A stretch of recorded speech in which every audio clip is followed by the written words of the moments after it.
돈이 굴러가는 기본적인 흐름. 잘 먹고 잘 사는 게 주식 관련해서 가짜 정보가 많더라고요. 용어라든지 이런 게 너무 어려우니까 잘 모르는 사람들도 쉽게 접할 수 있는 서민들 정책을 많이 좀 알려줬으면 좋겠습니다. 바쁜 생활 속에서 반드시 챙겨야 하는 경제 소식. 경제 이슈의 핵심을 짚어드립니다. 발빠른 경제발전소 박연미의 경제픽. 오늘 문자들 완전히 경제발전소 오늘 무슨 날인가요? 칭찬이 전국에서 이 따뜻한 온정이 답지하고 있네요. 빈파이 한마님은 제가 칭찬해 드릴게요.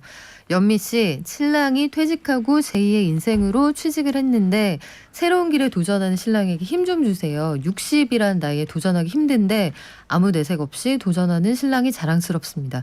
자, 이 짧은 문자에 신랑이란 말이 몇 번 들어가 있나요? 하나, 둘, 세 번. 60이신데 아직도 그 바깥 양반한테 이제 신랑이라고 부르시는 것만 봐도 두 분 사이가 어느 정도인지 가늠이 됩니다. 그리고 빈파이아마님 자주 문자 주시는데 워낙 감각이 있으셔서 연배가 높으실 거라고 생각 못했거든요. 뭘 해도 잘 되실 것 같아요. 7540님. 제가 사는 동네에 오피스텔 입주 중인데 근처에 뭐 가게들 장사 잘 됩니다. 얘기해 주신 분도 계시고요. 아까 그 저희 부동산 규제가 이렇게 저렇게 달라집니다라고 말씀드렸을 때 1722님. 이번 개선안에 따른 가산비 일률 적용은 이건 미세한 조정에 불과해서 이게 사업 주체가 원하는 만큼 인상하기는 어려울 것 같다. 전반적으로 분양가 상한제에 대한 고민이 좀 필요하다 의견 주셨는데 현장의 목소리도 저희가 충분히 감안해서 전해드리겠습니다. 자, 제 옆에 손님 와 계신데요. 법률사무소 파란의 이승훈 대표 변호사 오셨습니다. 안녕하세요. 네, 안녕하십니까. 자, 오늘은 노래 주머니를 가지고 오셨어요. 네. 그 혹부리 할아버지도 아니고 700억 원이라는 돈이 우리나라의 음악 저작권 플랫폼에서 한 달에 거래되는 돈이 이 정도나 됩니까? 그렇죠. 지난 1월에 주당 23,000원이었던 브레이브걸스의 롤린 이 저작권 가격이 9월 1일 기준으로 131만 5천 원까지 올랐다고 합니다. 이게 만약에 주식이었다. 증시에서 저희 뭐 한 가볍게 5,617% 정도 수익 받습니다. 할 만한 내용인데 이게 돈을 다 버는 것도 아니고 또 한쪽에서는 세금이 비싸다 이런 얘기도 있는 모양이에요. 구체적으로 물어보겠습니다. 네. 음악 저작권 거래 플랫폼 일단 내가 의사가 있다. 투자 어떻게 하면 돼요? 일단 요즘에 한창 광고를 해서 많은 분들이 관심을 가지기 시작했는데요. 이 플랫폼의 가장 큰 특징은 음악 저작권을 잘게 쪼개서 일반인들도 투자할 수 있게 한다는 거예요. 우리가 뭐 예전에 뭐 벚꽃 연금 이런 거 들어보셨을 그렇죠. 텐데. 장범준 씨. 그렇죠. 세상 부럽습니다. 그러니까요. 그래서 대박이 난 음악이 있을 때 저작권으로 안정적 수익을 고정적으로 엄청나게 받을 수 있다. 우리가 부러워만 했었는데 이제 우리가 투자할 수 있게 된 거예요. 근데 이런 의문은 들어요. 되게 히트곡이다 하면 가수가 그 노래를 왜 내놓을까?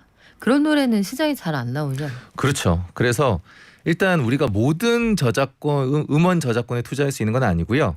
원작자로부터 음악 저작권을 사들인 뒤에 그 사들인 음악에 대해서만 회원들한테 분할 판매하는 거고 특히 이제 저작권자 입장에서는 한꺼번에 목돈이 좀 필요할 때 네. 이거를 판매를 하고 그 다음에 이 노래의 가치, 장기적 가치를 이제 판단을 해서 저희 같은 일반인들이 이 지분을 사서 나중에 이 음악 저작권 지분을 구매한 투자자들이 방송이 되거나 스트리밍이 되거나 공연을 했을 때 발생하는 저작권료를 보유 지분에 따라서 정산을 받는 그런 구조고요. 이게 정상금이 일단 첫 번째 수입이고 네. 또 하나 이제 포인트는 투자자들이 음악 저작권 그 지분의 가격이 오르락 내리락 함에 따라서 이것을 경매나 판매를 통해서 다른 투자자들한테 팔아서 시세 차익을 또 챙길 수 있는 그런 구조입니다. 그러면 그 수익을 볼 수 있는 구조는 두 가지. 그렇죠. 그런데 엄청난 히트곡을 여기 내놓지는 않을 테니 아마도 보는 눈 혹은 탑백 귀가 필요하겠네요. 그렇죠. 그러면 내가 투자한 음원을 내가 비싸게 만들기 위해서 내가 일단 자주 들어줘야 될 것 같다 이런 생각은 드는데 앞서 롤린 수익률 말씀을 드렸어요. 네네. 9개월 사이에 5,600배 이상 그 높은 수익이 올랐는데 롤린이 얘기가 되는 건 이런 사례가 많지 않아서잖아요. 맞습니다. 평균 수익률은 어느 정도나 돼요? 사실 겉으로 드러난 이제 평균 수익률이 꽤 괜찮아요. 사실 이게 초기 시장임에도 불구하고 상당히 매력적인 수준인데 DB 금융투자에 따르면 가장 요즘에 이슈가 되고 있는 뮤직하우죠. 네. 여기서 판매된 음원들 가운데 연간 저작권료 1위부터 300위까지 수익률 봤을 때 5%에서 14% 수준이거든요. 어. 그리고 지난해 저작권료 배당 수익률 평균이 8.7%라고 뮤직하우가 밝혔는데요. 요즘에 1%대에 머무는 시중은행 정기예금 금리와 이제 비교가 되지 않는 수준이기는 해요. 하지만 이게 이제 계속될지는 좀 두고 네. 봐야 되는 게 최근에 워낙 이제 코로나 시대다 보니까 저희가 온라인에서 여러 가지 이루어진 거래들은 워낙 폭발적으로 좀 증가하는 추세이기 때문에 일반적인 주식 투자랑 다르게 이런 음원들은 사실 최신곡의 가치가 어떤 거는 나중에 역주행을 하기도 하지만 그렇죠. 대부분은 시간이 지남에 따라서 사그라들기 때문에 이게 어떻게 될지는 앞으로 좀 더 두고 봐야 될 것 같아요. 일단 매매도 가능하다고 하셨어요. 요거 네네. 매매 관련해서 실제 어느 정도 수익을 받는지 사례가 있습니까? 일단 제일 유명한 게 우리가 계속 예로 들었던 브레이브걸스의 롤린 한번 들어볼 수 있을 것 같은데요. 뮤직하우에서 롤린의 저작권 한 주 가격이 2월 말 기준으로 25,000원이었어요. 네. 근데 지난 19일 기준으로는 86만 원. 8개월 사이에 34배 이상 뛰었거든요. 많이 올랐네요. 이거 듣는 귀가 있었던 분들은 미리 투자를 하셨겠지만 쉽지가 않습니다. 롤린이 나온 지 오래된 노래잖아요. 맞습니다. 그러면 이렇게 해서 돈을 벌었다 치죠. 그러면 모든 매매에는 세금이 따라붙게 되는데 세금은 어느 정도예요? 만약에 5만 원을 넘게 벌었다 네. 하면 최소 22%는 기타 소득세를 부담하신다고 생각하시면 돼요. 세율이 높은 편이네요. 그렇죠. 10월 21일 이제 관련 부처에 따르면 뮤직하우나 이런 음악 저작권 거래 플랫폼을 통해서 얻은 모든 종류 수익은 소득세법상 기타 소득으로 간주되거든요. 그래서 5만 원 초과 수익 시에는 전체 금액의 22%를 일단 세금으로 내야 되고요. 그리고 결국 이제 아까 말씀드렸듯이 저작권 투자에 있어서 수익은 두 가지예요. 저작권료 배당 수입 그리고 내가 구매한 가격보다 좀 더 높게 팔았을 때 시세 차익이 이게 나오는데 이 연간 누적 수익 이걸 다 합쳐가지고 300만 원이 되지 않는다면 아까 말씀드린 기타 네. 소득세로 끝나지만 또 300만 원이 넘는다. 그러면 자신의 근로소득이나 사업소득에 합산해가지고 종합소득으로도 신고해야 되는 문제가 남습니다. 기준선을 왜 5만 원으로 했을까? 이것도 좀 궁금하네요. 왜 5만 원 이상 수익이 나면 고율의 세금을 내야 한다 이렇게 정했을까 싶기도 한데 누적 수익이 300만 원 이상이다. 이 종합소득세 신고 대상이면 세금이 확 늘어나는 거잖아요. 그렇죠. 우리가 구체적으로 사례를 한번 들어볼까요? 예, 실제 숫자를 들어야지 좀 실감이 나실 것 같아서 이건 좀 인용을 해볼게요. 10월 네. 22일 머니투데이 기사에 롤린에 대해서 예를 실제로 드러났어요. 한번 알려드리면 아까 말씀드렸듯이 1월에는 주당 23,000원이었는데 9월 1일 기준으로 131만 5천 원까지 뛰었어요. 5,617%의 수익률인데 만약 이 기간에 한 투자자가 저작권 10주를 사서 되팔았다면 수수료 등 기타 비용이 없다고 가정할 때 약 1,292만 원의 차익이 실현됩니다. 많이 벌었네요. 그렇죠. 네. 그래서 이 같은 투자 수익에 기타 소득세율 22%가 적용되면 약 284만 원이 원천 징수되고요.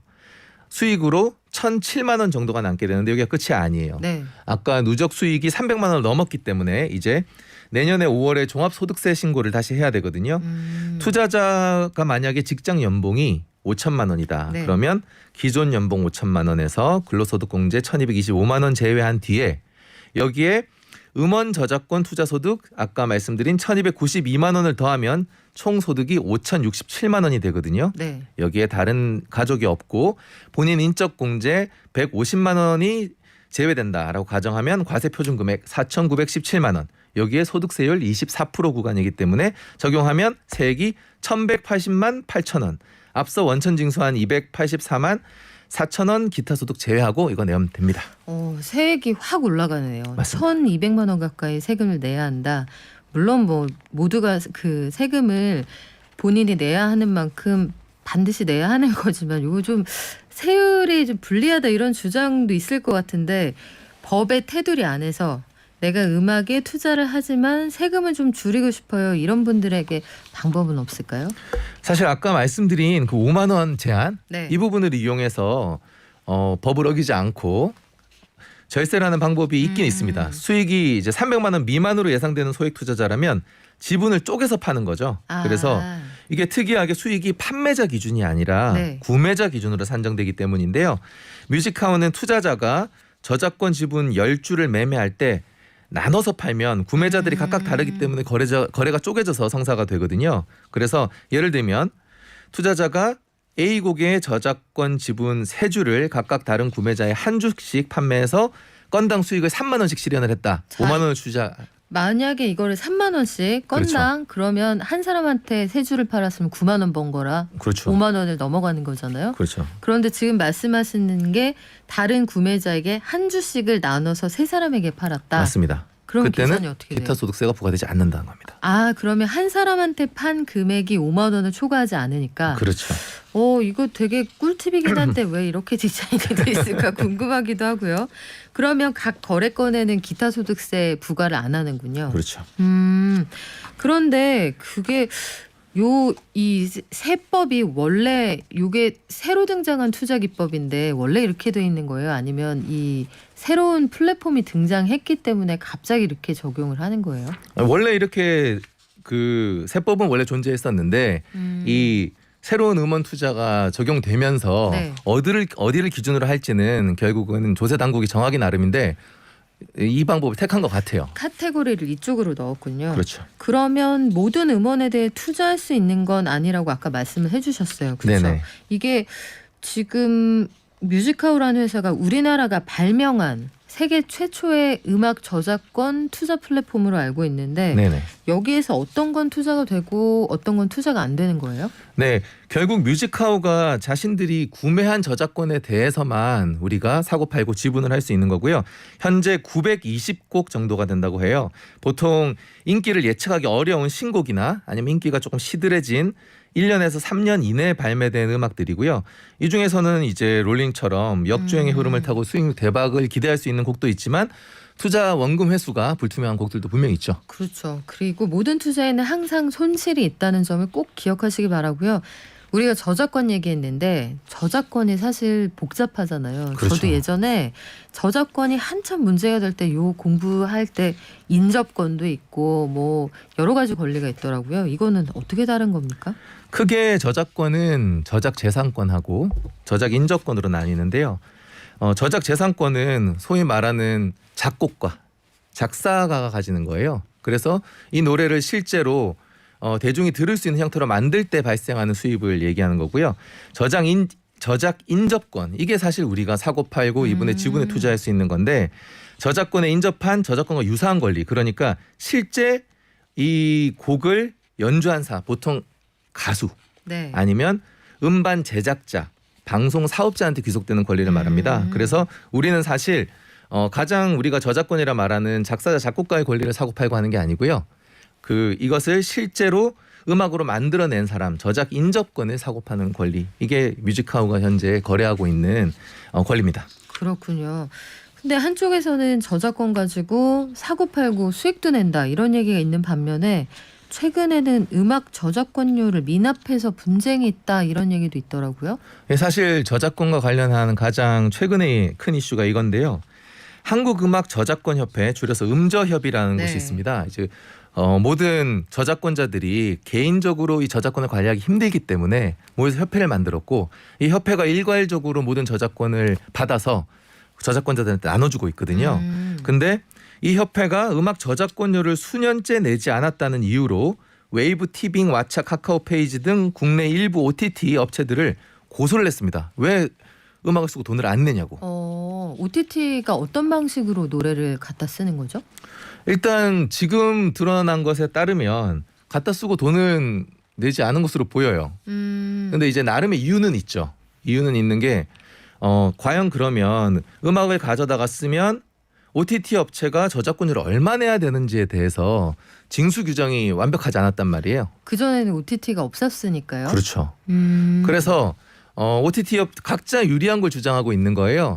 일단 문화체육관광부가 최근에 저작권료 징수 규정을 신설을 했는데 여기에 따르면 최대 1.9% 정도까지 매출의 1.9% 정도를 저작권료로 징수할 수 있는 것으로 돼 있어요. 차등이 돼 있지만. 그런데 지금 OTT 업체들은 기존에 다른 OTT가 아닌 다른 곳에 적용되었던 요율 0.65%로 알고 있는데 갭이 좀 커요. 뭐 멜론이나 이런 그 기존의 음원 스트리밍 사이트들이 내고 있는 그 정도 요율에 우리도 맞춰달라. 그렇죠. 그래서 0.65와 신설된 1.9 이 부분에 대해서 서로 다툼이 있어서 한쪽에서는 내지 않고 있고 한쪽에서는 너희 왜 뭐 0.65든 1.9든 하나도 안 내고 왜 쓰냐 이러면서 저작권법 위반으로 고소를 한 거고요. 여기서 변수가 뭐냐? 네. 우리나라보다 훨씬 더 저작권에 대한 개념이 훨씬 더 발달하고 그 일반화돼 있는 미국 네. 업체인 넷플릭스가 그래요. 여기 리스트에 넷플릭스가 돈 안 냈다 이런 얘기는 없네요. 2.5%를 내고 있어요. 아 그래요? 그렇죠. 그러니까 실제로 문화체육관광부가 최근에 만든 그 규정에 따르면 최대 1.9%까지 가능하다 그랬잖아요.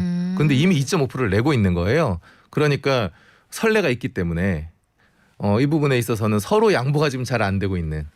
그러네요. 넷플릭스가 또 통신망에 사용하는 그 비용 큰 돈은 안 낸다고 하더니 여기에서 음악 사용하는 이 작은 비용은 또 치르고 있다. 요건 또 무슨 전략인지 모르겠는데 여하간 국내하고 해외 OTT 사이 입장이 좀 다르군요. 맞습니다. 이게 딱 그때랑 상황이 비슷합니다. 한 20년 전에 뭐 멜론 같은 것들 이제는 사라졌죠. 도시락, KT의 도시락 이런 것들이 처음 등장할 때요. 요율 가지고 뭐 음저협, 음제협, 음실협 이런 것들 굉장히 치열하게 거의 전투급의 협상을 했던 기억이 나는데 OTT 업체들은 나름대로 왜 우리가 돈을 낼 수 없다라고 하는지 입장이 있겠네요.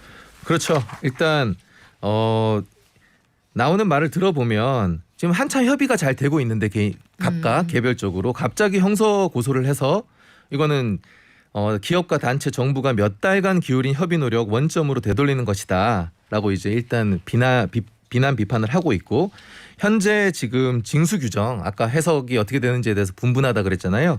여기에 대해서 의견 수렴이 잘 되고 있으니까 형사고소 취하하고 협의로 해결하자. 특히 합리적 해석안이 마련되면 즉시 저작권을 납부하겠다 이렇게 주장하고 있습니다. 그래요. 뭐 법원에 공탁하고 이야기를 해서 풀어 나가면은 안 될 일은 아닌 것 같은데 그래요. 콘텐츠 산업이 커가면 당연히 지적재산권 관련 분쟁도 있을 수 있고 이 보호 작업이 필요한데 우리 이변이 보시기에는 뭐가 제일 시급합니까? 일단 저작권이라는 게 저희가 보통 뭐 디자인권이라든지 상표권은 등록을 하는 절차가 있어요. 그래서 등록을 하면 보호를 받는다 이런 기준이 확실히 있는데 저작권은 그런 건 없습니다. 우리나라 법원의 태도나 법령의 태도는 독창적 표현이 있으면 저작권을 인정해 주는 거예요. 근데 독창적 표현이 무엇인지 과연 누가 판단을 할 수 있을까요? 네, 그래서 제가 보기에는 이런 추상적이고 모호한 기준보다 뭔가 여기서도 하나의 제도를 둬서 저작권을 인정할 수 있는 무언가 기준이 좀 객관적 기준이 마련돼야 될 것 같아요. 그게 아니면 계속적으로 분쟁은 발생할 수밖에 없기 때문에 이런 부분에 대해서 좀 논의가 필요할 것 같아요. 그래요. 법전의 용어가 좀 현실적이고 그 사람들이 들어서 좀 알아들을 수 있는 말로 바뀌었으면 좋겠습니다. 열심히 하고 있다고 하는데 작업이 꽤 더디지 않나 싶기도 하고요. 지금까지 법률사무소 파란의 이변 이승훈 변호사였습니다. 고맙습니다. 고맙습니다.